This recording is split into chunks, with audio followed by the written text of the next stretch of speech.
And our subject tonight, of course, are what I've chosen to call cosmic codes, hidden messages from the edge of eternity.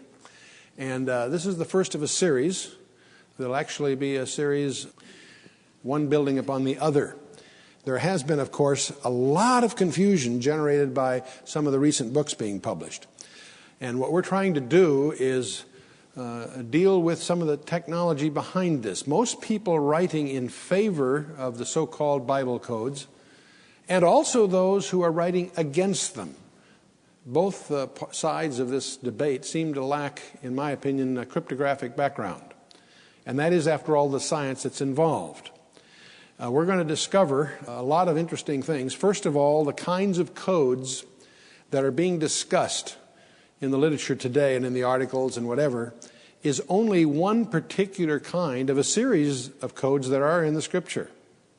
But before you really can get at these and evaluate them in any meaningful way, you need a little perspective of this whole business of cryptology, which is the art or science of writing or creating hidden messages, messages that are intended for a specific receiver and denied others.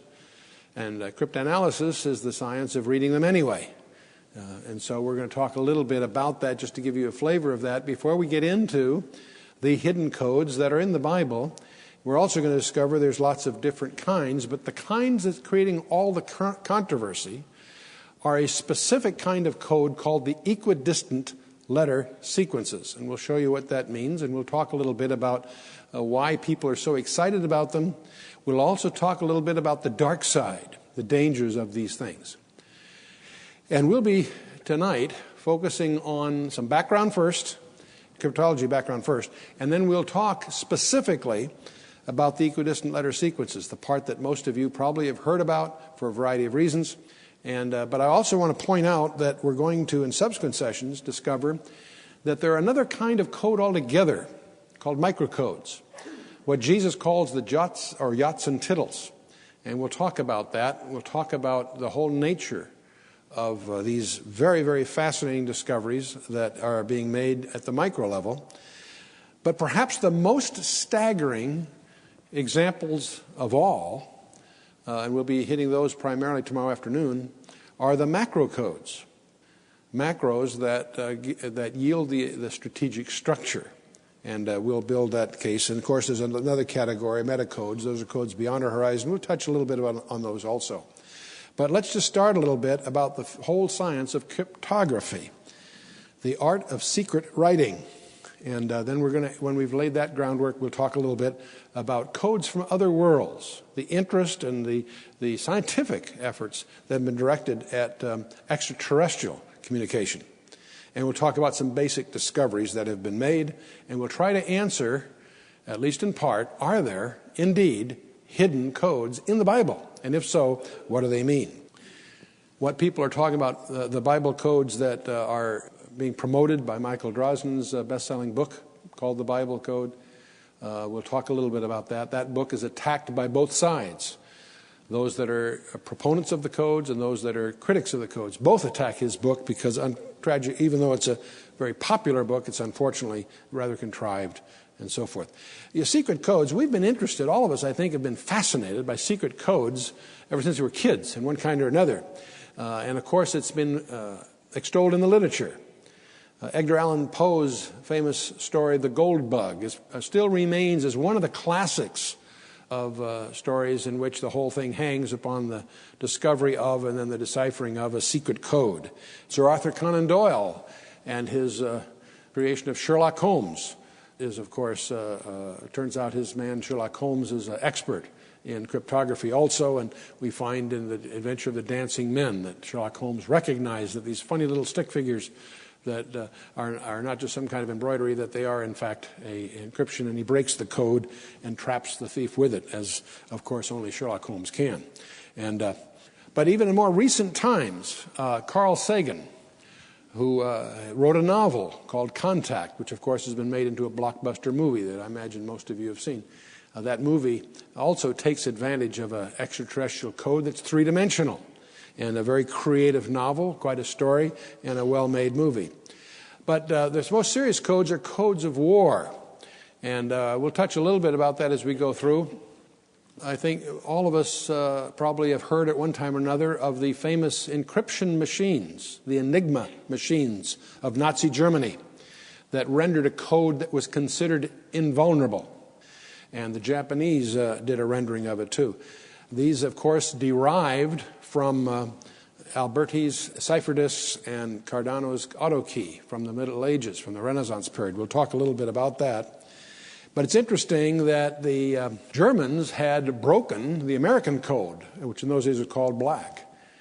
But one of the main milestones in World War II was on October 23rd of 1942 when General Rommel and his much vaunted Afrika Korps were defeated at El Alamein. What most people don't realize is that up till El Alamein, the Germans had the advantage of reading our codes. But we discovered that finally. And what happened at El Alamein, the tables were reversed. And as Churchill said, we never had a victory until El Alamein. But after El Alamein, we never had a defeat.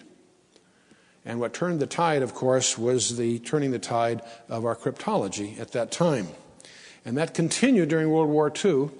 In London, they had a super secret project called Project Ultra, which, unknown to the Germans, had cracked their code, the Enigma code. And there are two world-class mathematicians that have gone down in history. One is Alan Turing of London and John von Neumann of the United States. And these two brilliant mathematicians were very much behind. They were the brain trust, if you will, of the Ultra project. And they were able to not only break Enigma, but keep up with its continuing permutations. And our ability to read their codes was a major, major part of our success during the war.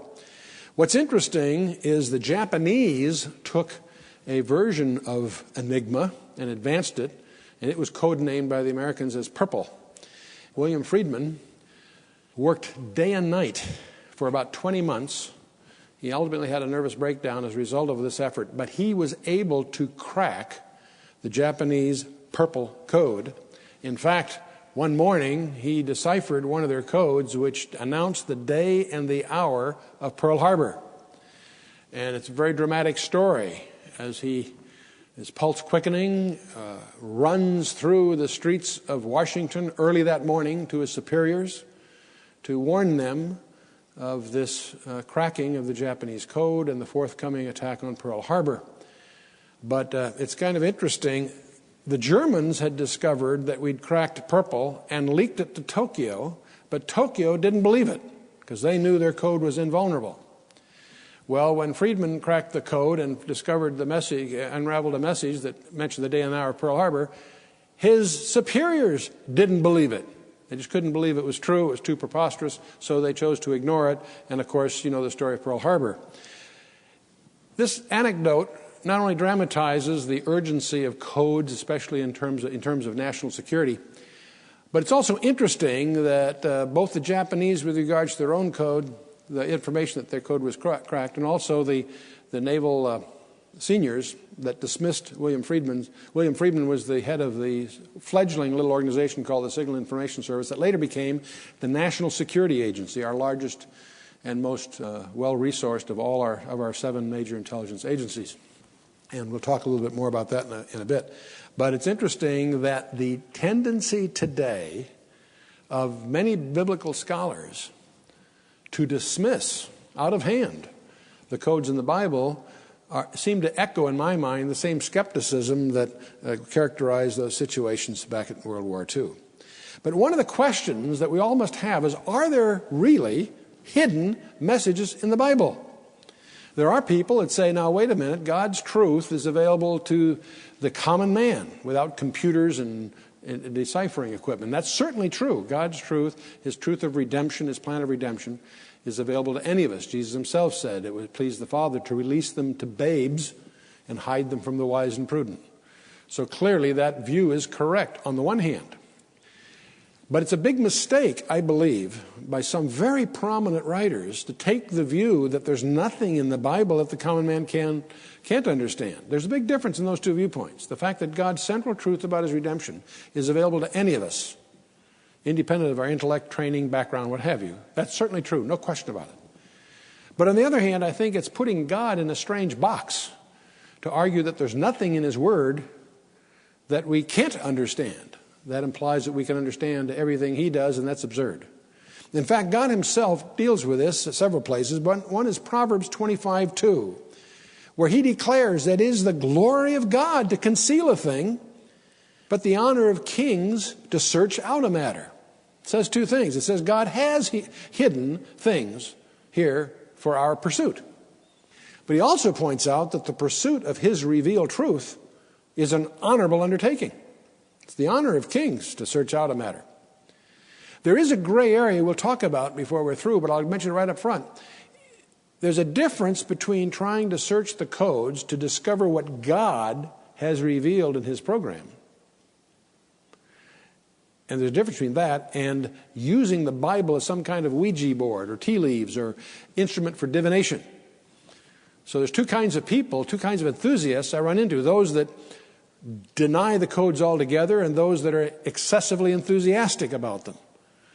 There's also, among the latter, there are people that are getting into Bible codes for the wrong reasons, and they'll go down the wrong paths. And that's the attempt to use it for divination, which is expressly prohibited. But let's get into this a little bit. Let's just indulge me a little bit, and I'll give you a quick tutorial on methods of concealing codes and messages. There are two kinds of ways of concealment. One is called steganography, and that's using invisible inks or hiding a message in a microdot or putting it in the heel of a shoe, the mechanical ways of hiding the existence of a message at all. And we're obviously not concerned with that here. The other way of hiding a message is called cryptography. And cryptography indulges in two kinds of cryptograms. One is called a code. Most of us use that term very broadly, but in the field, it's used very definitively, and I'll explain what a code is in a minute, as in contrast to a cipher. Codes and ciphers are different within the trade. I'm speaking now from a viewpoint of cryptology. And what we're going to be mostly interested in are ciphers, not codes, as you will see, and there's two kinds of ciphers, transposition and substitution. Now, let me just mention codes and dismiss them for a moment. A code is a prearranged signal. Let me give you the classic, simplest example, and that was Paul Revere as he stood on the bank looking across at the Old North Church. And he watched to see the lanterns. And if there was one if by land, two if by sea was the code. And that was a prearranged signal. And so he waited there and he watched the Old North Church. He saw the lantern go on. And he paused, and a second lantern, and so then he quickly knew they were coming by sea, mounted his horse to spread the word. It was a very critical piece of military intelligence. The point being is that was just a prearranged signal as such. If the British had the most modern computers in the world, there's no way they could have unraveled those one or two bits, if you will. A code typically depends on a code book in real life. The number 976 might mean some particular thing that you look up in a code book. That's what a code is, really. Some people have used during wartime, and they're in the field undercover, they've used the Gideon Bible as a code book. And what you send to your partner is a series of numbers that represent the page, the sentence, and the word in the Bible. And you just send them a series of numbers, and unless you know what the code book is, in this case it's a commonly available code book that's available in any hotel room, and you can use that in effect to create a message. Those things are used, but they have some serious limitations. Most modern cryptographic communication occurs with ciphers as opposed to codes, and a cipher is one in which you take your message and you do one of two things, or combination thereof, these two things. You transpose the letters, or you substitute for the letters, and we'll talk about that. That's really what we're interested in here.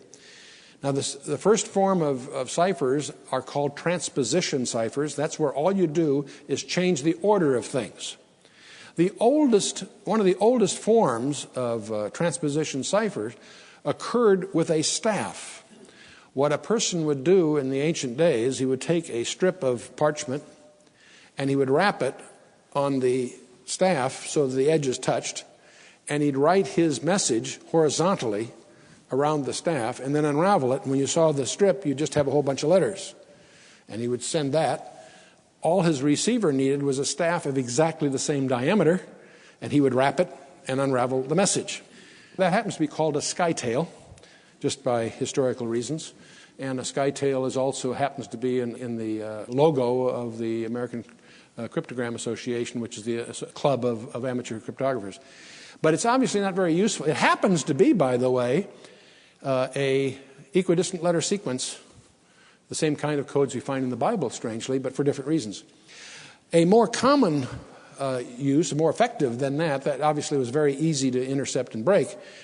Let's take what's called a rail fence cipher. This is one of the simplest ciphers that are used among people who play games. A lot of people like to do crossword puzzles as sort of a recreation. How many of you do crossword puzzles? Well, see, some people would say the ultimate crossword puzzle is a cryptogram. And there are columns and clubs and stuff. People just love to try to break the cryptograms. And one of the most common ones is what's called a rail fence cipher. And by the way, in the field of cryptology, the text that you're trying to preserve or understand or whatever is called the plain text. That's the unencrypted text, the plain text. And let's assume our message is please help now.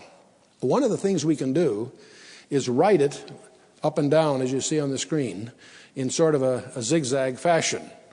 And here we just take please help now, we lay it out that way, and then we simply read across the top, the PHN, the LEEE, etc. And so our cipher text of that plain text would be that stream of letters reading this rail fence cipher horizontally.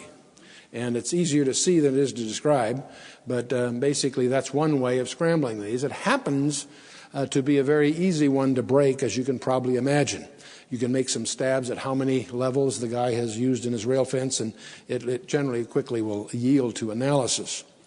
But a more advanced form of that same idea that gets much more sophisticated is what's called a columnar transposition. In other words, transposing by columns. And in the field, they don't speak of transpositions. They use an abbreviation, and you can't say transp very easily. So the street language for a transposition is a tramp. It's just they call them columnar tramps, but it's just a shorthand for columnar transposition. Here is a message written out in 6 columns. Cinderella, be home before midnight. Okay, so it's just an example, obviously, but it's written first just across in horizontally, but keep maintaining 6 columns. Now, what you could do, of course, is just rewrite this then vertically, CEHFD, etc. But there's a better way to do this. Typically, 2 people exchanging cryptograms have a code word associated with them. In this way, or a keyword or code word. In this case, let's assume you out there in the field and myself here had agreed that the word darkly is our code word. Now, this might be something we could change from time to time over a phone or whatever. But if the keyword is darkly, what they typically would do is alphabetize the letters in the keyword and then use those as a key as to what order to use the columns. In other words, darkly would become ADKLRY, putting the letters in darkly alphabetical. And A turns out to be the second letter in darkly, so it's the first column is 2. D is the first letter. In other words, if you take them in alphabetical order and then take the number in which they appear in that word, that's a simple way of reshuffling the columns. Then with those numbers, I write the transposition vertically, but taking the columns in that order. So the first column that I'd write is the second column in here. So you see, if I number these columns 1 through 6, I'll take the first vertical string from the second column, then the first, then the fourth, and the fifth, then the third, and the sixth, that order. And so my ciphertext then looks like what you see at the bottom of the screen. The ILOON being the vertical lineup of the second column, etc. Something else you'll notice right away, it's typical to take an encryption and group it in clusters of 5 letters, just to make it easy to count them. You rarely do you ever preserve the spaces, which leads to the first point in cryptography. In cryptography, you generally don't have spaces between the words, because that's a tip-off, generally. There's some other things you'll discover as we go, but that's one of the things. Now, another technique that was developed very, very early, we're talking, before the 15th century, etc., one of the Renaissance men who also happened to be you'll discover something else. The great men, I'm sparing you a whole historical buildup here, but the great men of cryptology of the past were typically also Jewish Kabbalists. The Jewish scribes, centuries before Christ, indulged in all kinds of letter games. We'll talk about some of those as we go. And cryptology didn't advance much until about the 13th, 14th century, which happened to be the flowering period of the Talmudic sages, but it also was the time in Europe in the Renaissance where cryptology, for a variety of reasons, just flowered. And most of the great men in cryptology also came, interestingly enough, from that Hebrew background. One of these was Cardano, and one of the techniques he indulged in was to create a grill, which is known as the Cardano grill. What you do is you take a piece of cardboard or metal or whatever, and you cut out holes in it. You can cut them out wherever you like, but the idea is you need to make two of them. You have one, and the receiver, your correspondent, needs one. And let's assume now we took a message, and I'm using a clumsy example here, for leverage try-only serials listed in Social Lovers editions. You say, what does that mean? Doesn't matter, because what you really want to do, watch carefully, you want to take your Cardano grill that you've hidden away in your secret place, and you lay that over the message, and then you read just the letters that show through the holes.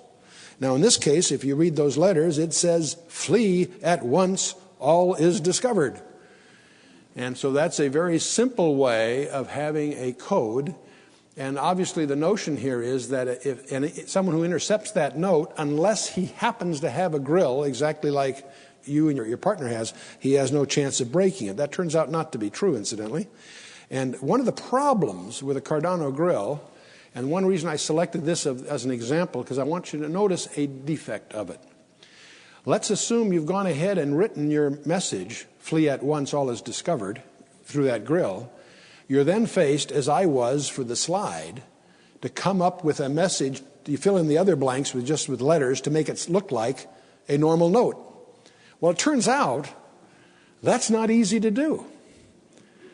You take a page and just put some random letters on it, and then try to fill in between them words that make the thing sound like a love note or an instruction or whatever. Do you follow me?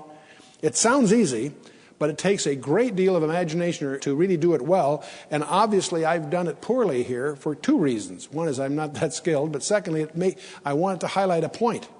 If you saw this message, you would begin to sense that there's something fishy about it. See, it doesn't make sense. So because it doesn't make sense, or there's a hint that there's something deeper. In the Hebrew, that's called a remez, and it's a thing that the rabbis use even today with the Old Testament text, and I'll come back to that. So that's a major defect of the Cardano grill. A variation of the Cardano grill was what was used by the French and the Germans in the First World War, called the turning grill. It's possible, and you can design these for any number of characters, but I'm using here as an example a 6x6 grill. That allows you 6 times 6 or 36 letters. It's possible to punch out holes, one letter each, in such a way that as you turn this grill in 4 different positions, it will cover all the squares, as you'll see in a minute. Let's assume you had this grill, and instead of a message, I'm just going to use numbers 1 through 9. The first 9 of your numbers, you just put in those holes. 1, 2, 3, 4, 5, 6, 7, 8, and 9.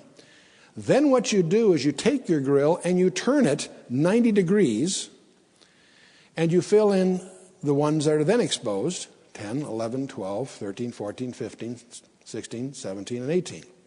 Then again, you turn it another 90 degrees and fill in the remainder. And then you do it once again and fill in those remainders, and you now have your 36 letters rearranged in a very unusual way. Now you say, gee, what if I don't have 36 letters in my message? It's not a problem. You put in what are called nulls.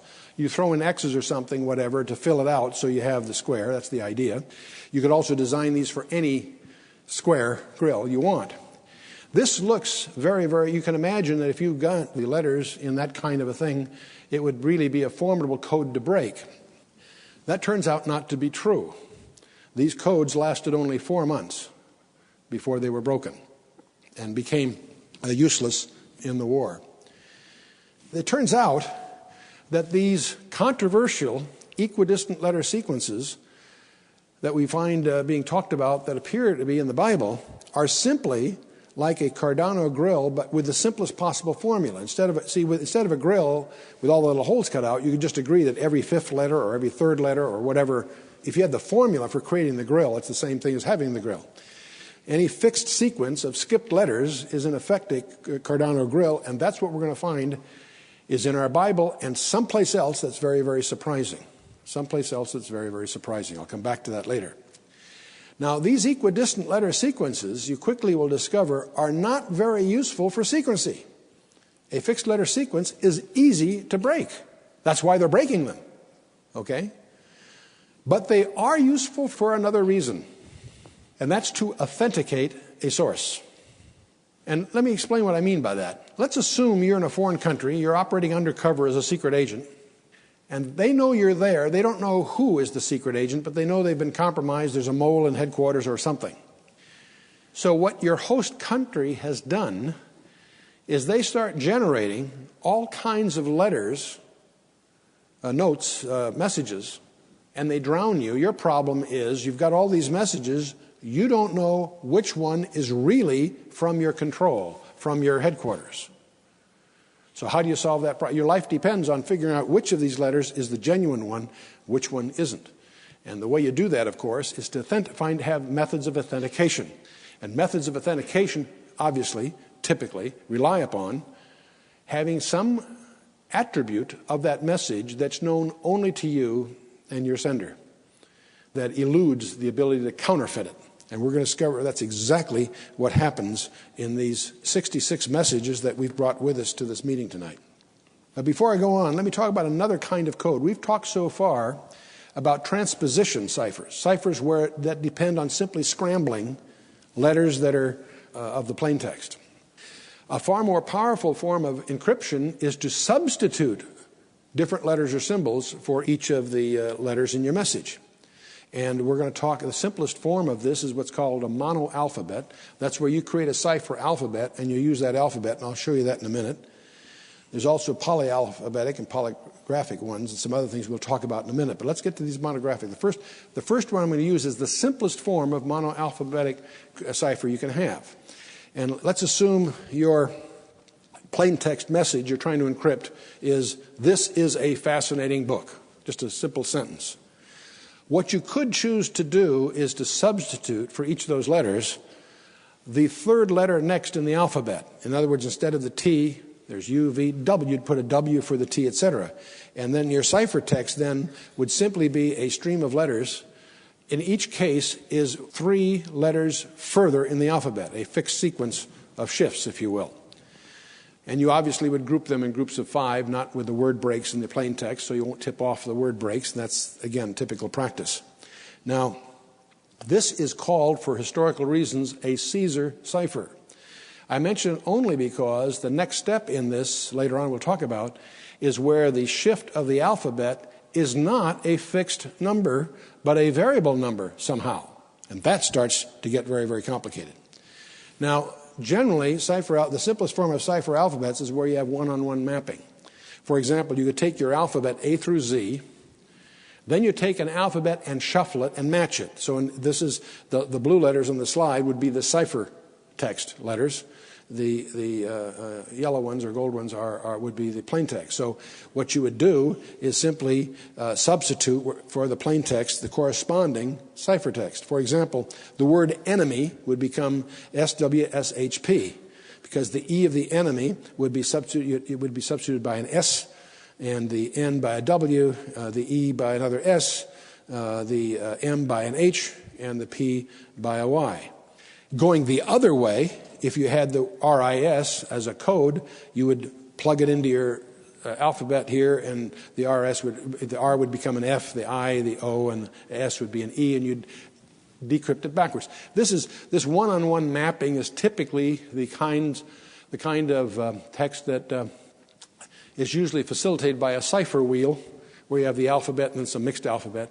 And these are also sometimes little code wheels that they sell on the back of cereal boxes and things for kids. But it's a one-on-one mapping concept. Now, it doesn't take much imagination to realize that has some deficiencies. In fact, back here you'll notice that even with the word enemy, and the word foe, you'll notice that the S's appear as frequently as the E's. Anybody that's trying to break code knows that there's a frequency behavior. E is the most common letter. So the most common letter in your ciphertext has at least is suspicious of being an E, and that you'd like to break that down. So one way to do that is not to have a fixed alphabet, but to have multiple alphabets. And Leon Battista Alberti in the 15th century is one of the great pioneers. Many of the major advances in cryptography are attributed to him. He invented a thing called the Wegener polyalphabetic cipher. Another guy's name is attached to it somehow through history, but it was really Alberti's invention. We'll talk about that in a minute. It's like a Caesar's cipher that we talked about, except there's a variable rotation. The alphabet is continually changed at each letter. That makes it pretty tough and there's some other variations I'll spare you.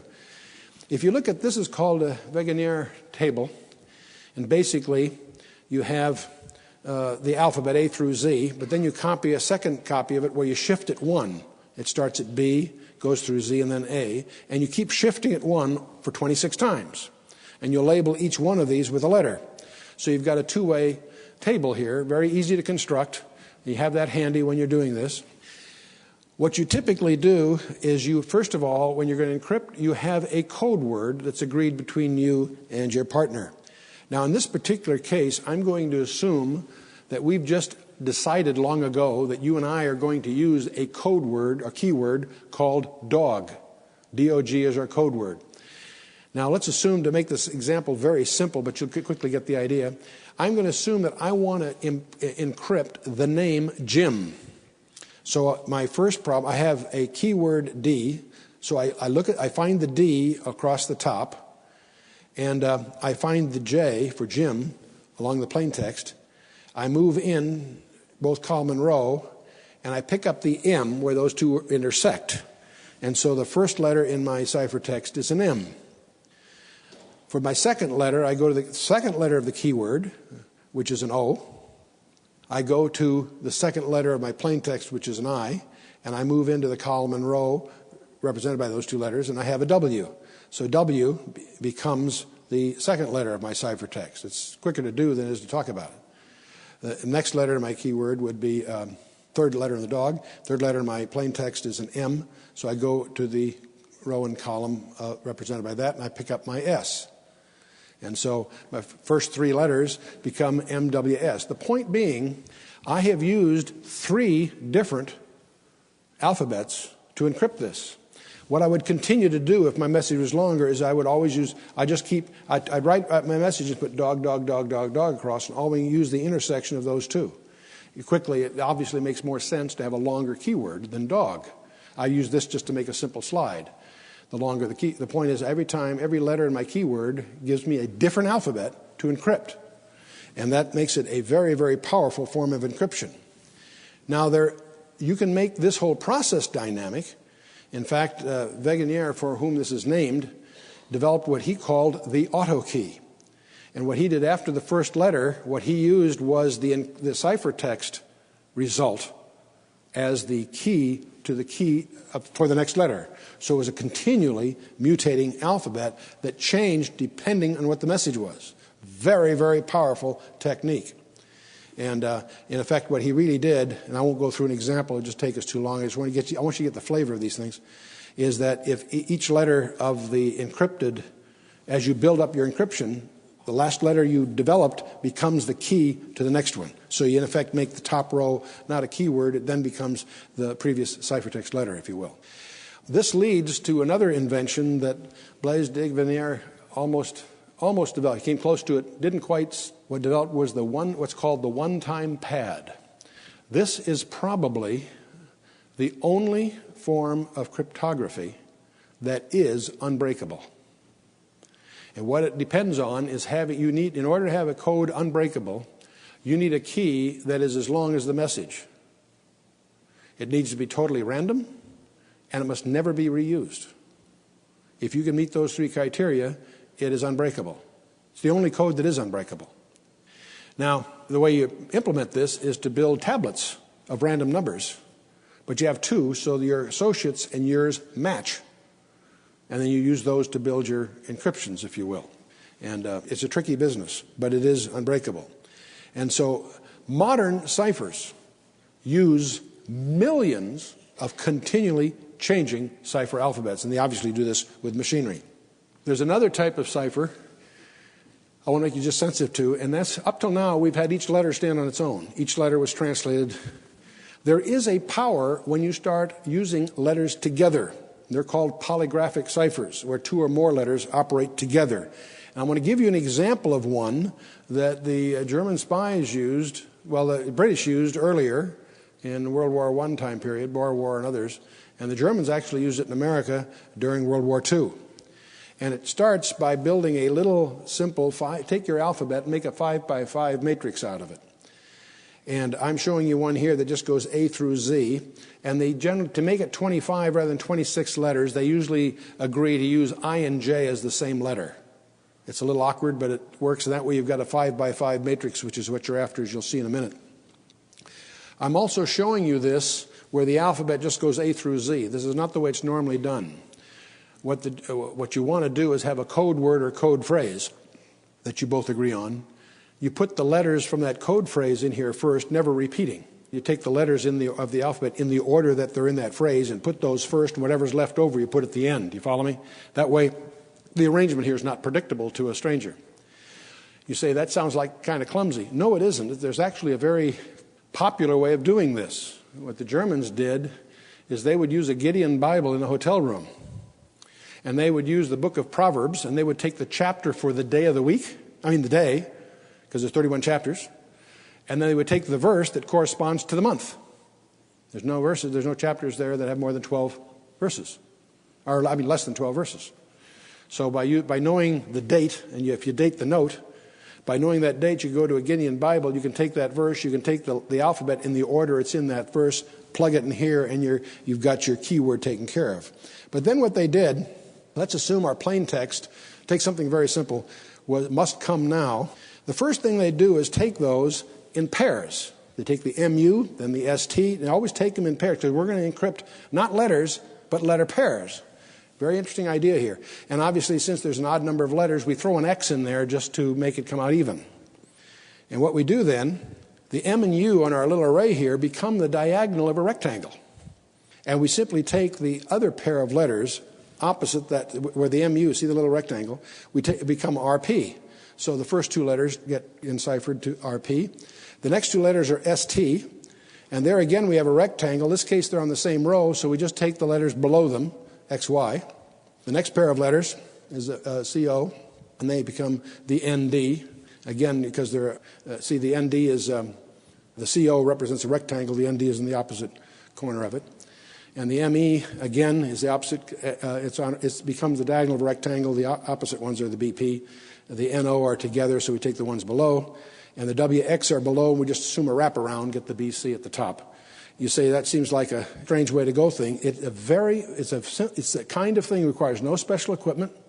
You can do it in any hotel room. And it turns out to be tough to break.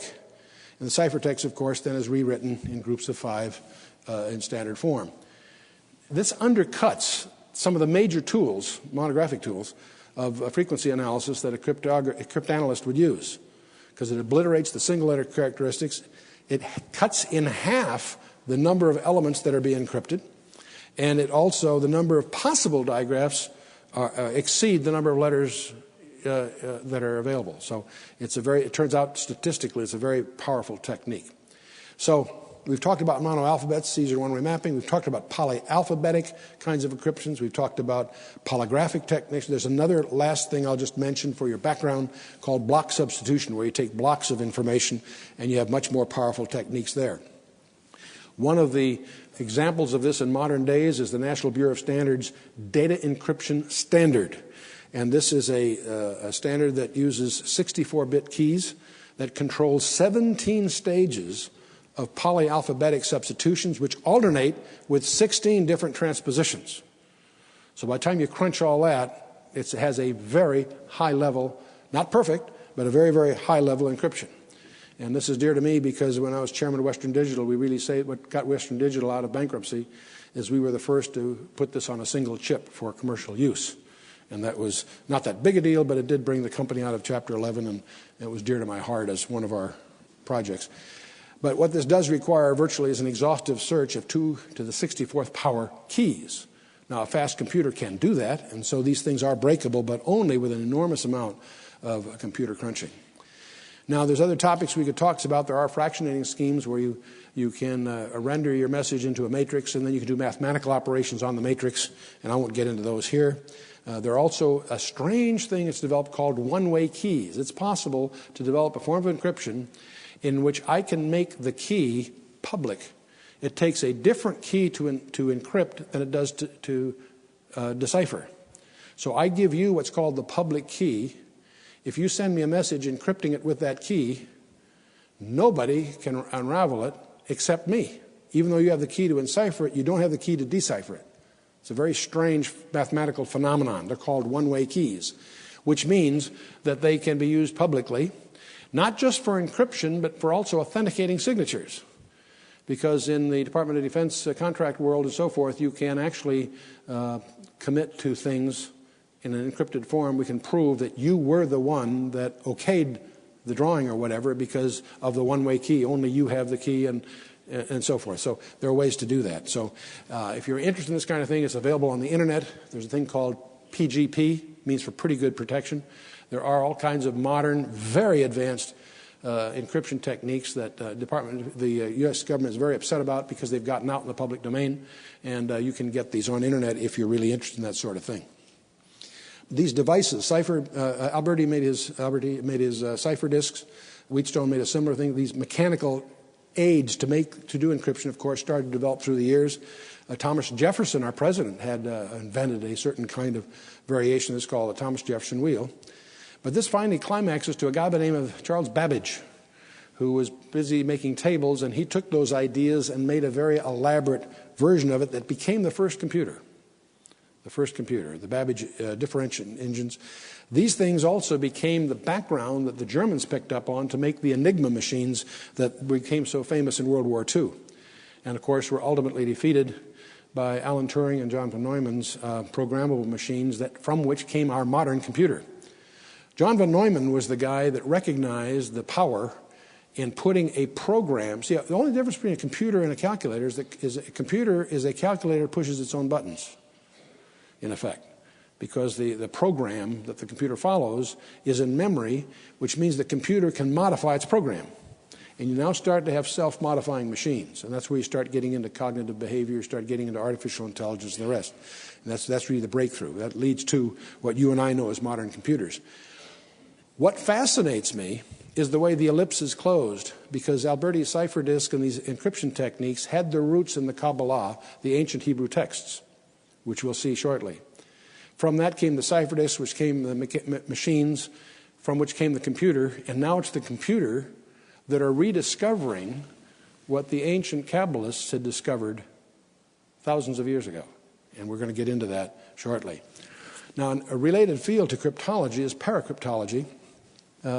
Egyptian hieroglyphics being perhaps the classic example. Hieroglyphics have fascinated people for centuries because they're so mysterious. But Jean-Francois Champollion is the one that really cracked them using cryptographic techniques. There's a close relationship between cryptology and trying to decipher the language of a lost culture. There are some differences because the language of the lost culture did not have as its design secrecy, you see, so it has that advantage. But on the other hand, you've got the problem of trying to get an insight from scratch as to what the various symbols and things meant. Another example is Henry Rawlinson was climbing. There's a huge cliff at the Histon in which is engraved in 3 languages, Babylonian, Old Persian, and Elamite. It's very similar to a Rosetta Stone kind of thing.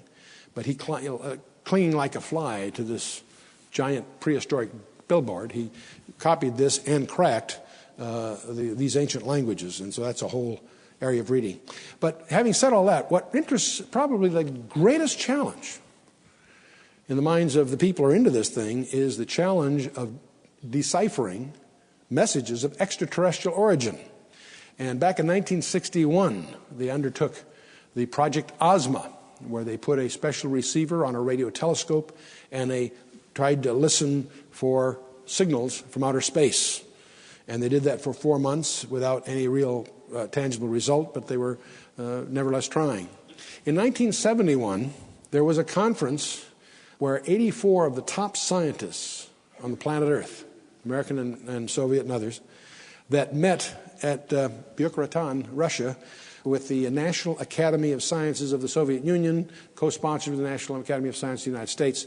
These 84 guys in 1971 met in a conference to explore the problems and likelihoods and so forth with communication with extraterrestrial intelligence. The proceedings of that conference are available and translated into English, and they're very fascinating reading because these 84 scientists, in effect, as they address this problem, also find themselves pointing out to themselves that the very existence of life is unique. There's absolutely no statistical basis. In other words, it's a refutation in great erudite terms of the whole theory of evolution, in effect, although that was not their intent. Well, out of that, of course, came this project called the Search for Extraterrestrial Intelligence, we all probably have heard about, where there's diligent attempts to try to listen for intercepts from outer space. And as you listen for these signals, you want something that is, most things are either periodic, repeatable, which means they probably have a natural source, or they're straight noise, they're totally random. The signal you're looking for is something in between, not random and not periodic. That's the dilemma. It may surprise you to discover that they have actually, most of us see the movie Contact and assume, well, that's just fiction, it's kind of fun, but it's fiction. There actually have been 37 intercepts by the SETI organization of messages, apparent messages from outer space. The problem is they don't repeat. They're unique and don't repeat. They've been published in the Journal of Astronautics and Aeronautics, but they don't know what to do with them because they're not repeatable. So it's a matter of record, but they don't know what to do with it. Not enough to decode. I'll spare you because it's getting late going through the history of science from Descartes on, all the scientists and mathematicians that have spent their time trying to figure out what would an extraterrestrial language, what kind of requirements would it have to meet? There's a bunch of these. It quickly becomes clear that they have to meet certain statistical tests. Jean-Francois Sudre proposed a 7-note, 7-color kind of alphabet for extraterrestrial communication. That was just his proposal. I mention it only because it's an interesting proposal because Spielberg picked up on that. He took a 5-note, 5-color scheme in his blockbuster movie and so forth called Close Encounters of the Third Kind. But he's really leaning on Sudre's technical work way back long ago. Alfred North Whitehead, Bertrand Russell have written the basic foundation for this, that mathematics and logic are actually identical and would have to underlie any such language. Dr. Hans Freudenthal is famous as having really formulated the first a language for interstellar use called Linkos, and I won't go into this. They're just studies to try to explore what some of the problems are. Now, Pioneer 10, which was the first space vehicle that was put on a trajectory that would go beyond our solar system. And as it left our solar system, of course, it was a big fanfare. And knowing that it was going to do that, they put a plaque on it. And the intent of the plaque was should, whenever, millions of years from now or whenever, some outside extraterrestrial civilization encounters this thing, they'll find this plaque, and this plaque had the burden of somehow trying to communicate to them some things about us. Now, I have a little cartoon I refrained from putting in here, but it says that one guy, one space being says to another space being, all we know about the Earth people is they don't wear clothes. But the intent was to indicate that people, there's all kinds of basic scientific mathematical relationships on the plaque, proportions of our planets in our solar system, all kinds of binary and mathematical. But anyway, it was an attempt. But the retreat to pictures is interesting because most people presume that a basic communication will involve pictures because they're concrete. Arthur C. Clarke has suggested that. One of the oldest languages on the planet Earth, of course, is Chinese, and Chinese consists of pictographs. You say, well, that seems very natural, except there's some problems with pictographs. How does a pictograph portray an abstract concept? A little tough. Pictures have their limitations.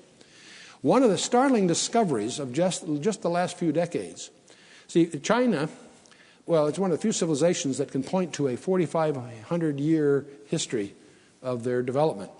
And most of us think of China in terms of Taoism, Buddhism, or Confucianism, but that's all since the 5th century BC forward. Their religion goes back several thousand years prior to that, and it was a worship of one God. They've discovered by studying the pictographs for abstract concepts convey those concepts by the presumption that the viewer knows the stories of Genesis 3. And that's a startling discovery. It demonstrates that the original Chinese, apparently had common awareness of the stories of Genesis, the early chapters of Genesis. Very, very interesting discovery. And a monotheistic culture. But I won't spend our time on that. But pictures make sense. Skull and crossbones on a medicine bottle means many things in many languages. We see it on road signs, chemical formulas, notes of music, Arabic numerals. All these are, of course, symbols of wide application. But what if you saw an extraterrestrial language today, how would you recognize it if you saw it? What would be its characteristics? Would it be pictorial, conceptual, or phonetic? Most of our alphabets are phonetic. They're like sounds, but they're meaningless except to the fact that you've learned those sounds. What kind of a language would it look like? How would the language be parsing? In other words, we're used to a string of letters broken with spaces for words and periods for sentences. How would an extraterrestrial language parse itself? It would somehow have to be self-parsing rather than just a random string of letters. Another question has to do with the use of redundancy. I have a group of letters here that by themselves are really meaningless. But I'm going to fill in a couple of letters in green. And then these letters, this little sentence says, "A blessed friend brought breath and ease again." Makes sense, doesn't it? I can take those same letters that I started with that are meaningless and put in a different set of letters. A cursed fiend wrought death, disease, and pain. Now those two sentences are very, very different. But 65% of the letters are identical. The ones that are identical, I could argue, are redundant. They carry no information. The information is carried by the red or the green letters in the slide. It turns out that English is about 75% redundant. And that has an advantage and a disadvantage. The advantage is that if you lose some letters in transmission, you can usually figure out what the guy was trying to get across. So the redundancy is good. On the other hand, it's taking up space. It takes me more than 2.5 times as much space to write English as it would having that redundancy gone. We'll discover in English that vowels pretty much are redundant. So most cryptographers will drop vowels before encryption because all cryptography hangs on redundancy. All the breaking of codes depends on the redundancy that's in the language. On the other hand, redundancy is good because it improves the signal-to-noise ratio. And so one of the questions is, what will an extraterrestrial language look like? It's likely to be non-redundant, so it maximizes the bandwidth, and it will use some other techniques to correct errors. Well, let's talk about some other discoveries. If I talk about trigonometry, and I mention a triangle, and I add the angles in a triangle, what does it add up to? 180 degrees, whether it's a 30, 60, 90 triangle or a 45, 45, 90, it always adds up to 100 degrees. Well, suppose I go out in the field with a transit and lay out a very large triangle, take down the angles and bring them into you. You add up the angles and it adds up to more than 180 degrees. You figure, what would you think? Well, Chuck screwed up again. No, it turns out that little rule we all learned, that the angles add up to 180 degrees, is true for a universe of only 2 dimensions. It's called plane geometry or plane trigonometry. If we have a triangle of less than 180 degrees, it's in a concave surface. If it's in more than 100 degrees, it's in a convex surface. Of course, in navigation, you'll quickly have to learn something about spherical trigonometry, where you can have a triangle with 90 degrees in each corner. And it was this kind of insight that Dr. Einstein was grappling with. He realized, as he was grappling with problems of our space and time reality, he realized that space is not just 3 dimensions. The way he solved his problem is to realize that there were 4 dimensions. And that led to a special theory of relativity, with length, mass, and velocity and time are relative. And that was generalized 10 years later in this general theory of relativity. And the key thing for us is that he recognized that there's no distinction between time and space. A physicist will generally not speak of space or time separately. He'll speak of space-time. We live in a 4-dimensional continuum. This has been confirmed more than 12 ways to more than 14 decimal. So there's 4 dimensions. Now, you and I tend to think of time as linear. When we were in school, the teacher went to the blackboard and wrote a line from left to right. The beginning of a segment would be a person's life, a birth, say, and the right end would be his death. Or the beginning would be a founding of an empire, and the right end would be the end of that empire, whatever. How many of you made timelines in school? Okay, so you're with me. Well, because of that, when we think of eternity, we think of a line that starts at infinity on the left and goes to infinity on the right. When we think of God, we think of someone who has lots of time. That's very poetic. It's in our hymns, Amazing Grace, when we've been there 10,000 years and all that sort of thing. But it happens to be bad physics. God is not subject to gravity, not subject to mass, those constraints. God is not somebody who has lots of time. He's someone that's outside time altogether. Time is a physical property. We exist in more than 3 dimensions. Time varies with mass, acceleration, or gravity. If we have an atomic clock here on the platform and I raise it 1 meter, it speeds up by 1 part in 10 to the 16th. That's not a fault of the clock. Time actually speeds up because of the difference in gravity. In 1971, the United States Naval Observatory put an atomic clock on an aircraft around the world eastward, left one at the observatory, and the one that went around the world lost 0.0 microseconds compared to the one at rest at the university, at the observatory. And they did the same thing with another clock going westward, went around the world, and it gained 0.27 microseconds. Not a lot, obviously very, very tiny amount, but predictable and measurable, and confirmed the theory. And the other example that's usually offered is 2 astronauts, hypothetical astronauts. And we're going to leave one here on the Earth. We're going to, in our mind's eye, we're going to send the other one to the nearest star and back. The nearest star happens to be Alpha Centauri. It's about 4.5 light years away. And if we apply the Lorentz transformations to this, it turns out that if we send him at 50% of the speed of light to the star 4.5 light years away, take 9 years to get there, 9 years back, so the round trip will take 18 years on his calendar, except when he gets back to the Earth, he'll discover that his twin brother is 2 years and 9 months older than he is, that he's arrived 2 years, 9 months younger than his twin brother, born at the same instant. And if that doesn't bother you, you weren't listening carefully, okay? To extend it one more, there's some other problems here, but let me just presume I could send him at 99.99% of the speed of light. In that case, the round trip to 4.5 light years away would take him 9 years in his clock, but during that time, the Earth will have aged 636 years. And obviously, we hope he bought some Microsoft stock before he left. My favorite quote of Dr. Einstein is that people like us who believe in physics, he said, know that the distinction between the past, the present, and the future is only a stubbornly persistent illusion.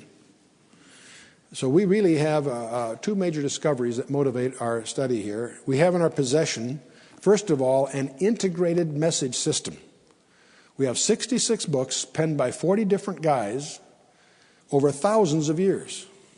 So the first discovery is that it's an integrated message. Every detail, every number, every place name we discover is there by design. I'll show you how. Some of the codes reveal that, especially the macro codes.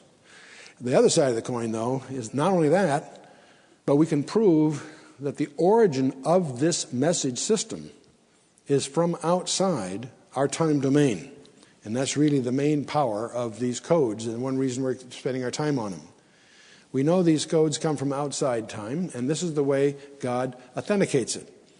He says, that's what Isaiah means, is the high and lofty one that inhabiteth eternity. That's his. God is not somebody who has lots of time. He inhabits eternity. He's outside time altogether. And the way he authenticates his message is to demonstrate an attribute that he alone has, no other one does. Declaring the end from the beginning and from the ancient times of things that are not yet done, Isaiah tells us. God boasts that I alone know the end from the beginning.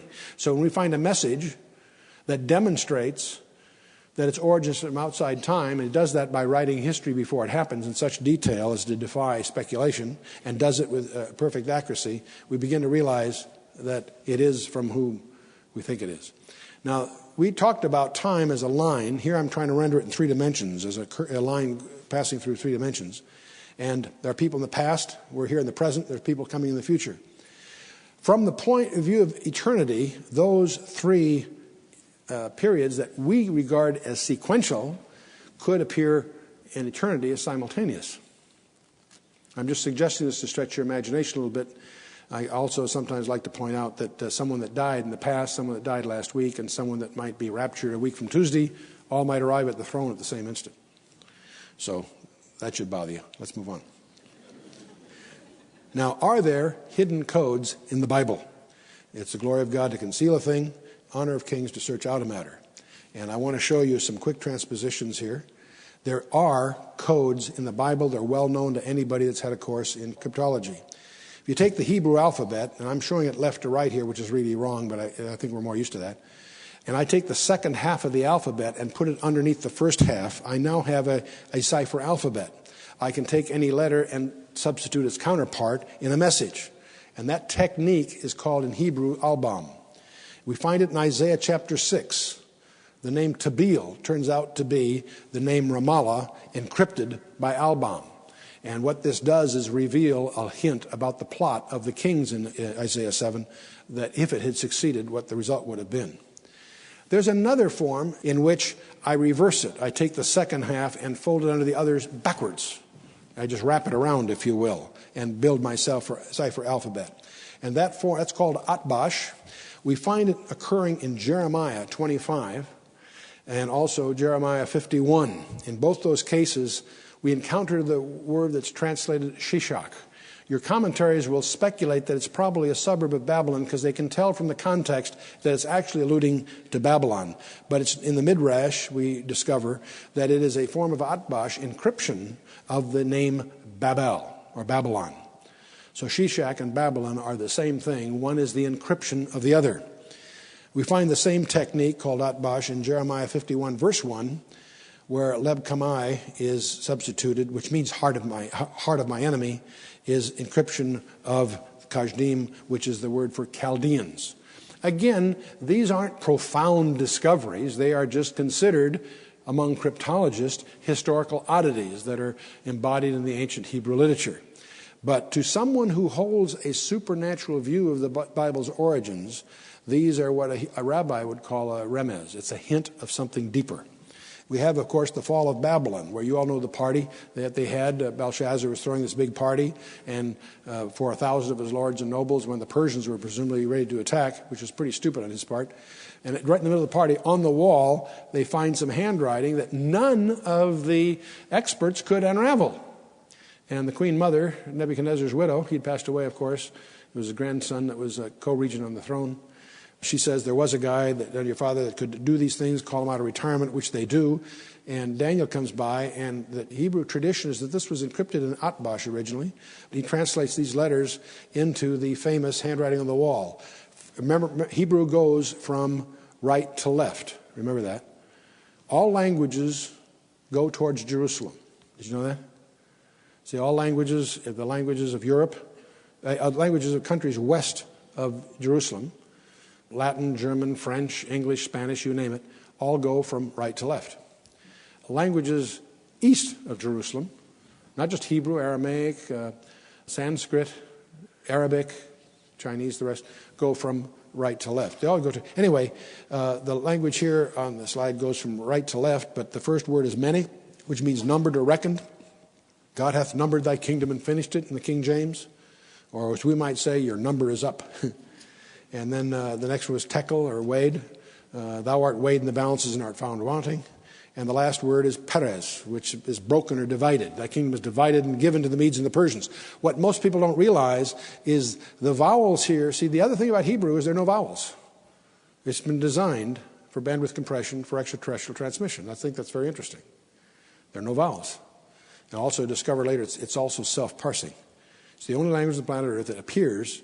It has those very characteristics that you would design in an alphabet, and we'll talk a little bit about that tomorrow. But Perez means broken or divided if you infer an E. But if you infer an A, it's the name for the Persians. It's a pun, if you will, in the Aramaic in which it's written. Now, the Bible codes, as you know, Michael Drosnin's book, The Bible Code, is created this big sensation, and it deals with just one kind of encryption called the equidistant letter sequences. And one of the questions you and I have is, are there really hidden codes in the Bible? But we will then go through and show you some of the most incredible demonstrations of the characteristics of the text when we reconvene. Text when we reconvene. Text when we reconvene. Text when we reconvene. Text when we reconvene. Text when we reconvene. Text when we reconvene. Text.